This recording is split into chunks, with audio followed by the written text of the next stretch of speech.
Okay, welcome back to another video in my eBay parts repair playlist, the playlist of videos where I go on eBay and purchase broken electronic items for usually below $20. I used to follow a set of rules, but now I don't because I found them quite restricting. And yeah, so what we have today is this on screen here. It's a Nokia 6.1. It's an Android phone and which runs Android 10, by the way. It's not an old phone that's outdated and runs like Android 7 or whatever. So it's pretty usable phone. It's more than usable in 2020. It's a phone from 2018, and this one was listed as broken, as you can see here, cracked screen and white screen. So it was pretty dinged up as well, and I got it for like 14 bucks. I was following the listing for about a month.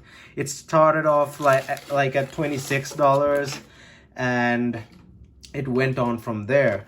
But I thought, I might as well buy it because it dropped to $14. I was like after it for a pretty long time, and then it dropped to $14 and I bought it with free shipping. So we'll see if we can repair this thing. If I do manage to repair it, I'm going to be replacing my Motorola E5 Plus, which is my secondary phone, with this, because this phone outclasses the E5 Plus in all aspects. Camera, display, resolution. The E5 Plus has a resolution of 250 pixels per inch-ish. This thing has like 430 something. Smaller screen and smaller battery, but still a way better phone. Made of metal as well, it's not plastic. It's a higher mid-tier phone, if you know what I mean. Really well built, metal body, Android 10. Yeah, definitely a really high quality phone. Fingerprint scanner, zeiss camera, Android 1 program, which gives, I'm pretty sure Android 11 will also be on this phone.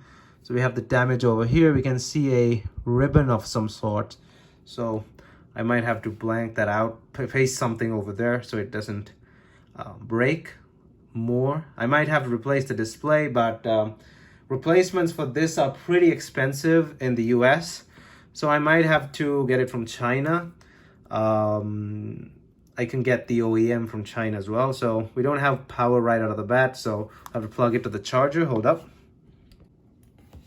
Okay, so let's, oh, right, it's USB-C, I completely forgot. So that's another great point about this. It's a USB-C phone, so let me go get my USB-C charger and be right back. Okay, so we have a plugged in USB-C cable. Let's see what happens when I plug this thing in. Nothing so far. It said, like, the listing said it had a white screen, and that would have been a pretty easy fix, I'm assuming. But now we're not getting anything. Maybe it's just completely flat on battery. Hold up, let's try this. Power down.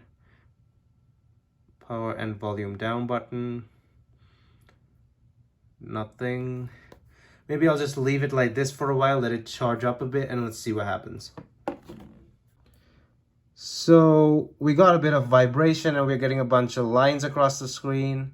So it may be even just be a completely damaged screen. But we'll just reset this for old time's sake and we'll see what happens then. Okay, so that was kind of dumb trying to reset it because it's kind of obvious that the display is damaged. So I'm going to have a look at the connector down here. It might have a bit of damage like here.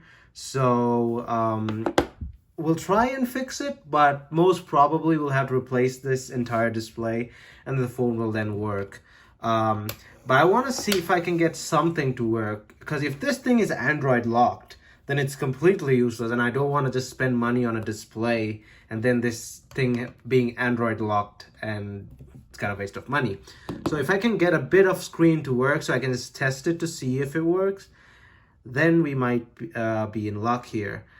This is, I believe, another combo digitizer plus LCD. It's the single ribbon, it's the combo ribbon. A lot of budget phones have that, but it's easier to fix. It doesn't have two ribbons, so it's only one. So let's heat this bad boy up and let's see what happens. So if we do find out that this thing is not Android locked, we will go ahead and restore it. The display assembly is about $20, no big deal. This phone is worth quite a lot, so I will be restoring it. I was thinking if I can find the OEM display, because those knockoff displays won't be as good as the original. I'm pretty sure the LCD is damaged beyond permanent repair, but I think if I could get it to work even a bit, that would be good. So we'll see what we get. But I'm pretty sure when I try to take this off, that's gonna crack completely and come apart. So I don't think there's a putting back. I don't think I can use this display, this digitizer and display again, because that crack is gonna become worse when I take this apart.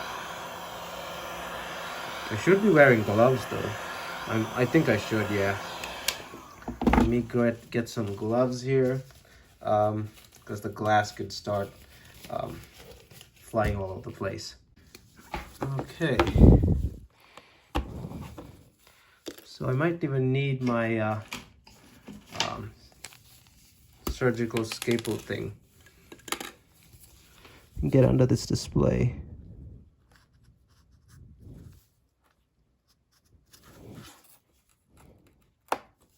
So I want to do this off screen because I have the camera up in front of me, and I apologize for that because I don't have the proper recording equipment. So I'll take the display off screen and jump to then. Okay, so the disassembly didn't go really as planned. The glass started separating from the middle, and I just didn't want to put all the effort into like lifting each individual piece of glass separately, so I just ripped it off. There's no chance that this display would have worked anyway. Just ripped it off, and I've cleaned some of the glass, but I gotta clean the rest as well. So I guess this is for another video, a different restoration video. We'll get this phone working. In the meantime, I'll check if this thing is locked. There's a way to check using the computer.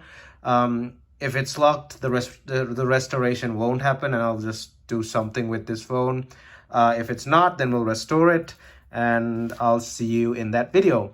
Until then, don't forget to like this video, check out my channel, and if you like what you see, please consider hitting that subscribe button, thumbs up, and I'll see you guys in my next video.